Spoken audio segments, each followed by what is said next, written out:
जय Hind my dear guys. मैं गजेंद्र कुमार गोस्वामी आपके चैनल यूनिक बिजनेस स्टडी पर आपका हार्दिक स्वागत करता हूं। आपका तहे दिल से खैर मकदूम करता हूं। तो आप इससे पहले वीडियो में इंडो इस्लामिक कल्चर के अंदर देख चुके हैं। एक्वाइद हम खत्म कर चुके हैं। अभी आज चलते हैं हम इबादत के ऊपर। इबादत का मतलब होता है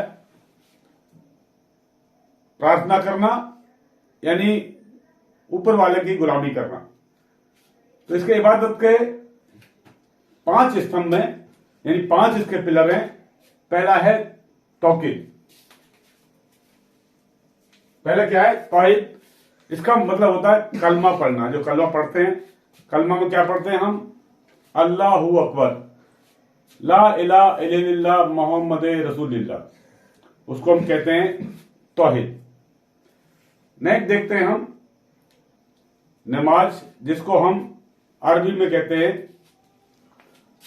सलात। ये नमाज कितने तरह की होती है उसको देखते हैं हम। पहली है फज्र की नमाज।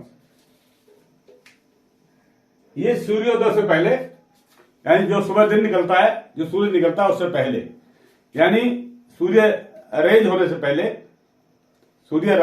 पहले, जो नमाज पढ़ते हैं, यानी तकरीबन 5 बजे की नमाज जो होती है उसको हम कहते हैं फज्र की नमाज। नेक्स्ट है जहूर की नमाज। दोपहर के बाद जब सूरज हमारे सिर पे होता है और थोड़ा उतरता है सिर से, तो हम नमाज पढ़ते हैं। तकरीबन ये 1 बजे की नमाज होती है। इसको कहते हैं हम जहूर की नमाज। नेक्स्ट है अस्र की नमाज। सूर्यास्त से पहले, यानी सनसेट से पहले, और शाम को, यानी सूर्य उस टाइम दिखाई देता है लेकिन शाम होती है तो वो नमाज पढ़ी जाती है तकरीबन 5 बजे करीब। तो उसको बोलते हैं हम अस्र की नमाज। नेक्स्ट है मगरिब। सूर्यास्त के बाद, यानी दिन छिपने के बाद में, जब सूरज छिप जाता है उसके नमाज पढ़ते हैं हम। शाम को दिन छिपने के बाद में नमाज पढ़ते हैं, उसको कहते हैं मगरिब। नेक्स्ट है ईशा, जो कि रात के टाइम पर नमाज पढ़ी जाती है। तो यह है 5 स्तंभ इबादत के।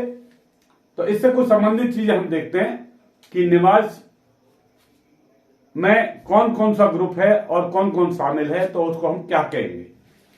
पहला है जमात, यानी नमाज से संबंधित में देखते हैं हम जमात।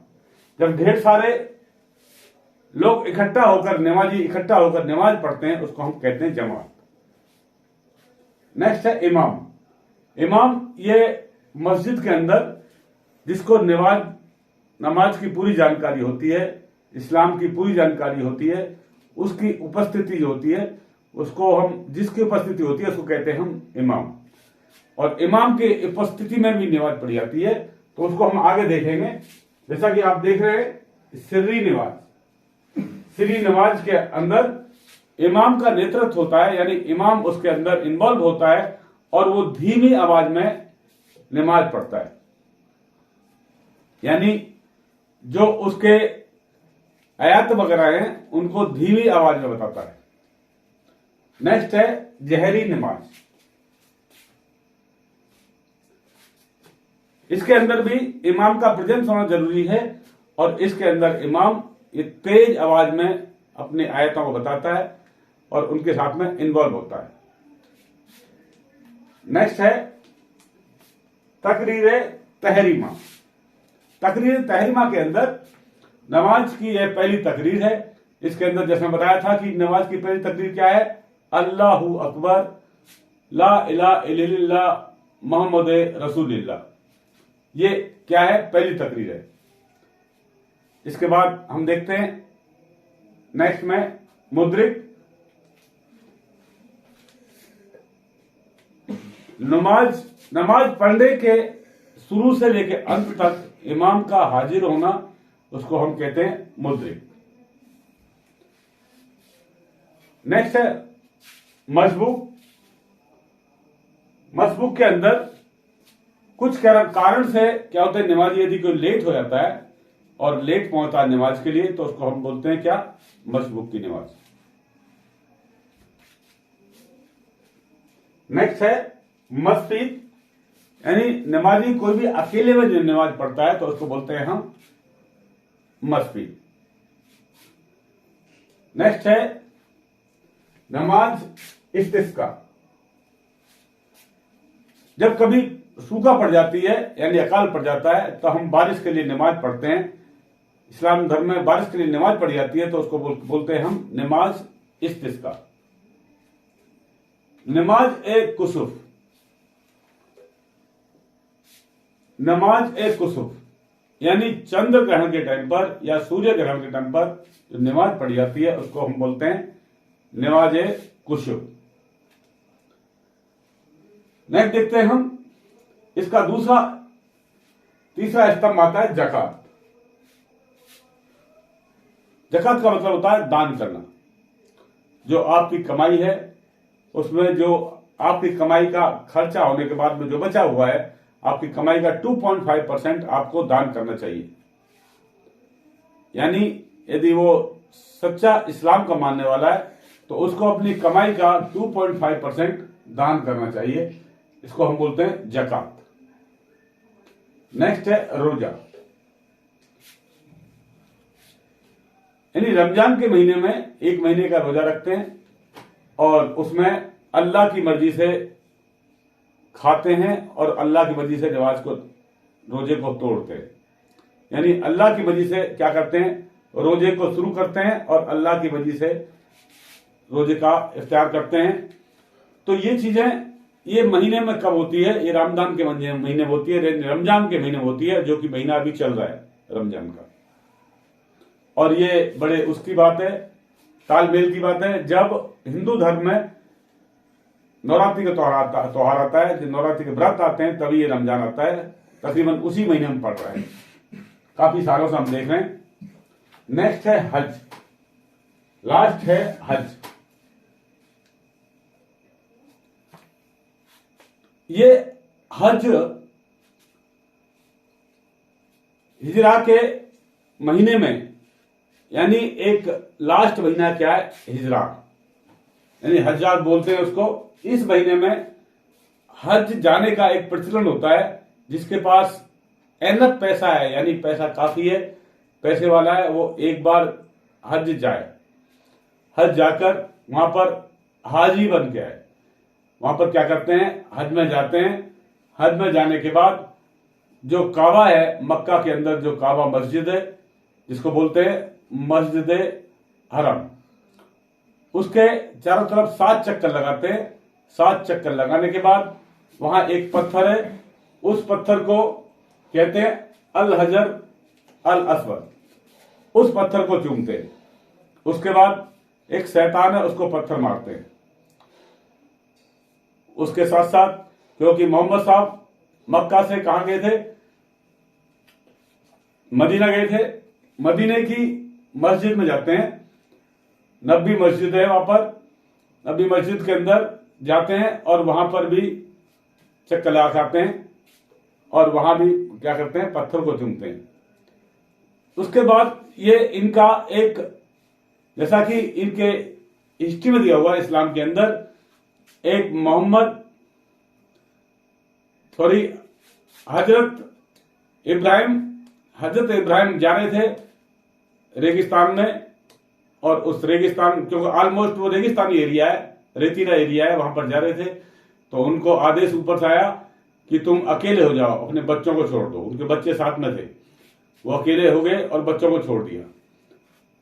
तब उनकी बेगम साइमा साथ थी, उनके बच्चे साथ में थे, जो बाद में जाके हजरत इस्माइल बने, वो साथ में थे। उनको प्यास लगी, प्यास लगने के बाद उनकी जो बेगम थी वो चक्कर लगाती रही, यानी एक पहाड़ी से दूसरी पहाड़ी तक चक्कर लगाती रही। और वहां उनको पानी के एक तरह की, एक रेगिस्तान में क्या होता है, एक मरीच का, यानी वो रेत दूर से देखोगे आप, जब धूप निकल रही है तो मरीच का के कारण वहां पर क्या दिखाई देगा, पानी से दिखाई देगा। तो बार बार वो जाती थी, वापस लौट जाती थी। यानी उस स्थान को भी हज्जी क्या करते हैं, कवर करते हैं। वहां पर जब उसको बच्चे को प्यास लगी, प्यास लगने के बाद उसने पांव रगड़ना शुरू किया और पांव रगड़ने के बाद वहां से पानी निकल आया। उस पानी को ये जमजम का पानी कहते हैं और वो गंगा जल की तरह पवित्र होता है। कोई भी हज जाने वाला व्यक्ति उस पानी को लेकर आता है, एक वो पवित्र पानी माना जाता है, पवित्र जल माना जाता है। तो ये था इबादत का चैप्टर। अभी हम चलते हैं अगले चैप्टर पर, जो है सीरत रसूल ए अकरम, यानी पैगंबर साहब का जो बायोग्राफी है उसको लेकर ये चैप्टर है। ये काफी लंबा चैप्टर है, तो इसको हम कुछ कुछ भागों में लेंगे। तो पहले भाग में देखते हैं इनकी जो जीवनी है उसको देखते हैं हम। इनका जन्म मक्का के अंदर 12 रबी अल अव्वल के महीने में हुआ था, 1570 एडी के अंदर। और ये इनका जन्म एक कुरैश कबीला के अंदर हुआ था। उस कुरैश कबीला का मतलब है कि ये ऐसे कबीले थे जिनके अंदर शिक्षा का बहुत ही अभाव था। और उस समय पर मक्का के अंदर कुरैश कबीला का ही शासन था। इनके पिता का नाम अब्दुल्ला, ये मोहम्मद साहब के जन्म से पहले ही गुजर चुके थे। इनकी माता का नाम था, यानी इनकी अम्मी का नाम था अमीना। इसकी मृत्यु 576 एडी में, यानी जब ये पैगंबर साहब 6 साल के थे तो ये खत्म हो गई थी। खत्म होने के बाद इनका लालन पालन इनके दादाजी ने किया, इनके यानी बाबा ने किया, ग्रैंडफादर ने किया। उनका नाम था अब्दुल मुत्तलिब। लेकिन इनको जो पहला दूध पिलाया वो थी हजरत सोफिया।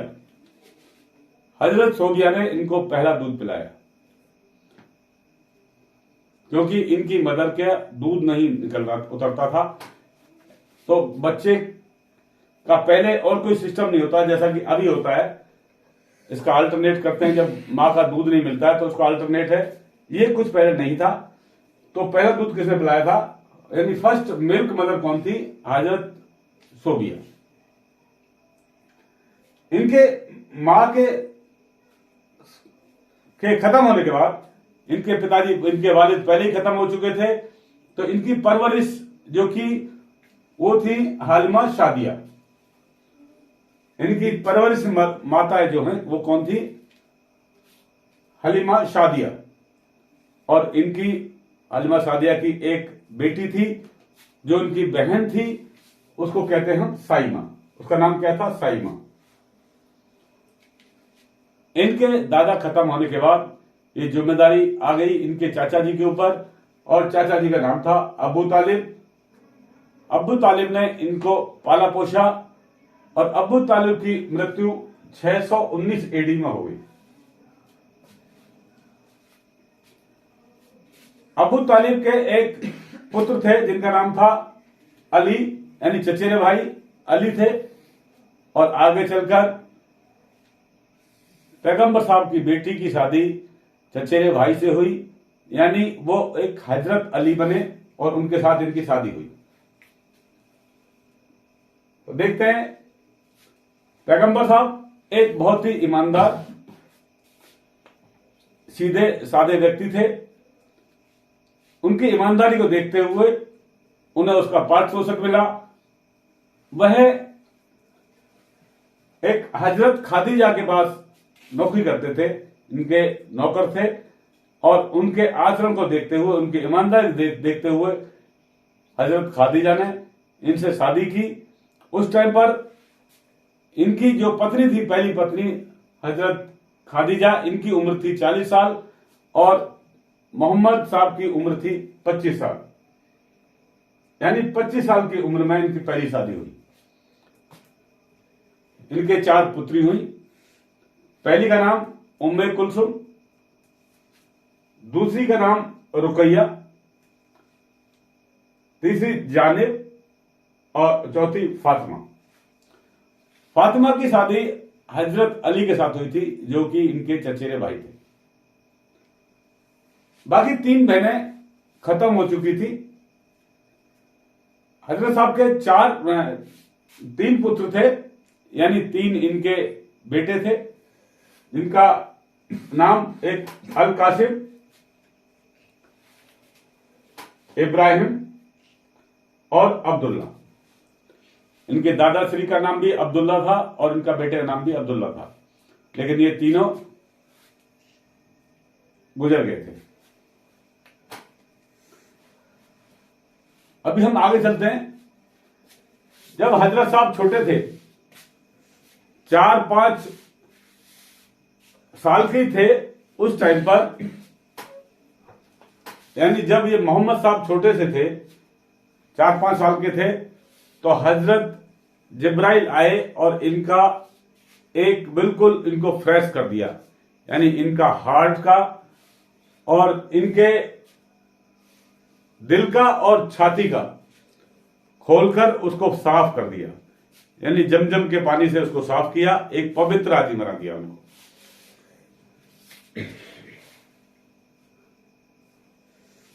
ये सब जो मैं जानकारी आपको दे रहा हूं, एक छोटे छोटे से हिंट्स हैं जिनमें कि क्वेश्चन पूछा जा सकता है।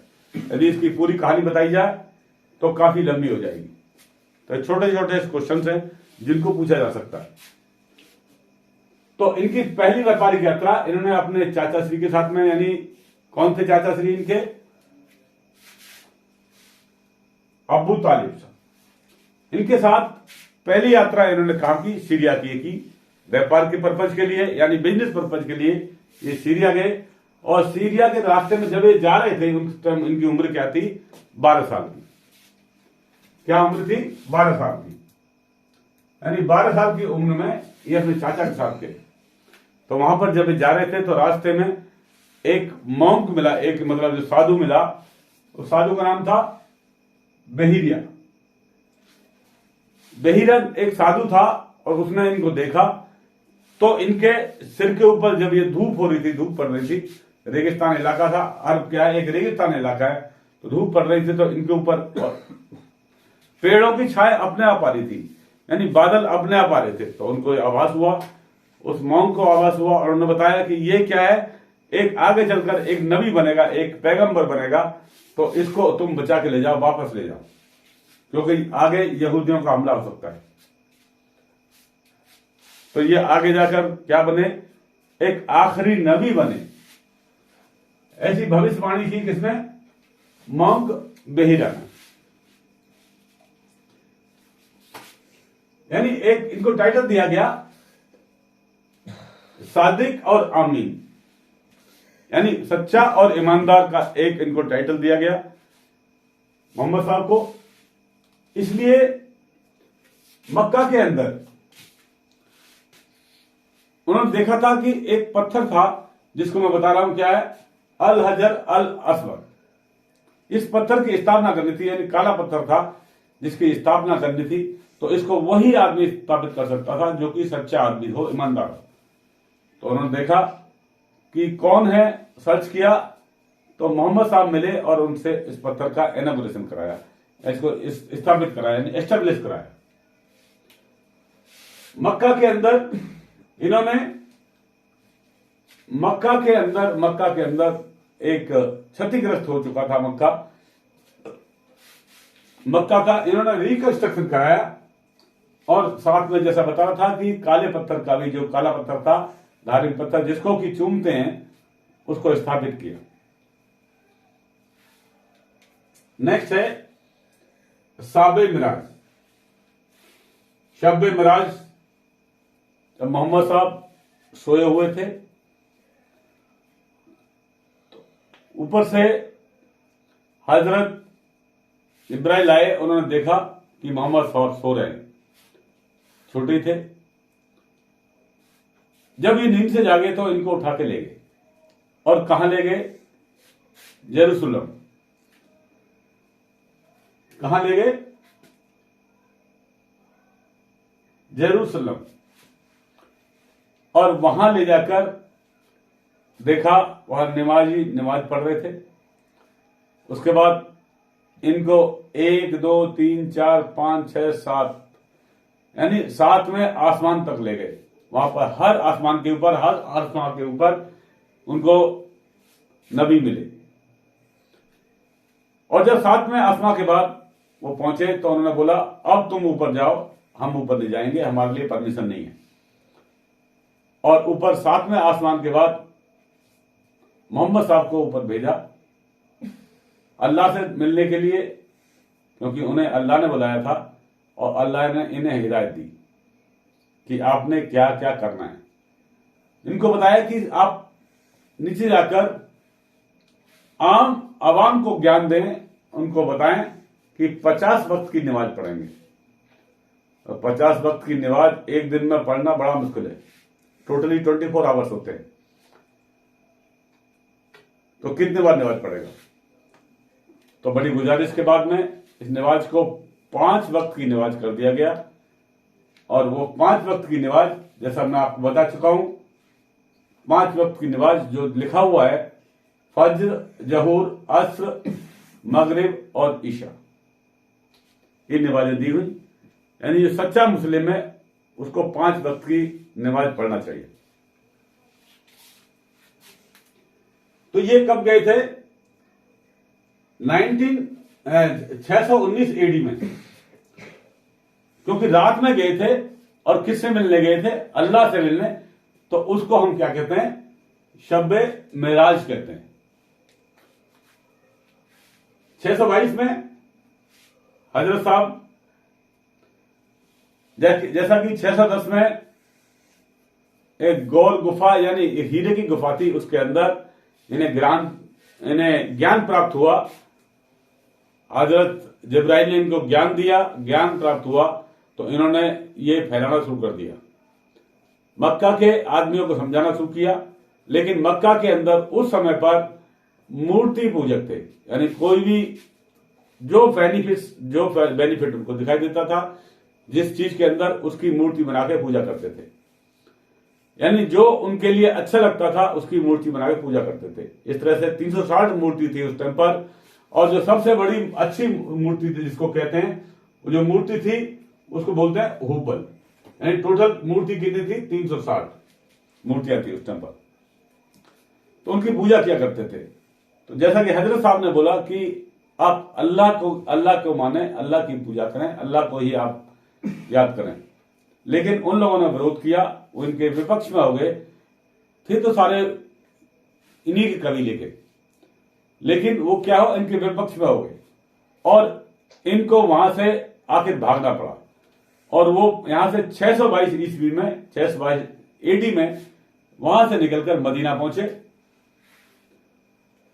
और जिस महीने में गए थे, हिजरा का महीना था, यानी वो हज के महीने से जाना जाता है। और तभी से हिजरी स्टार्ट होती है, यानी क्या स्टार्ट होता है? एक हिजरी कैलेंडर स्टार्ट होता है। इसके बाद वहां से जब मोहम्मद साहब आए तो 623 ईस्वी में पहली नमाज अदा की गई, यानी पहली अजान लगी। और उसको अजा को देने वाले कौन थे? हजरत बिलाल। कब लगी है? 623 एडी के अंदर।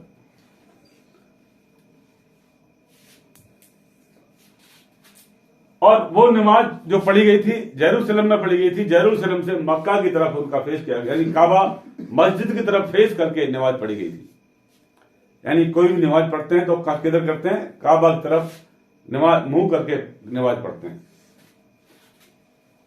और सेम क्या था, जैसे बता चुका हूं मैं, फेस करके क्या बोला था पहले इजा में? ला इलाहा इल्लल्लाह मोहम्मद रसूलुल्लाह। इसके बाद उनका जीवन का समय, यानी लाइफ, कहां कहां पर कितने साल जिए, कितने साल वहां पर रहे, यानी अपने ज्ञान को उन्होंने फैलाया।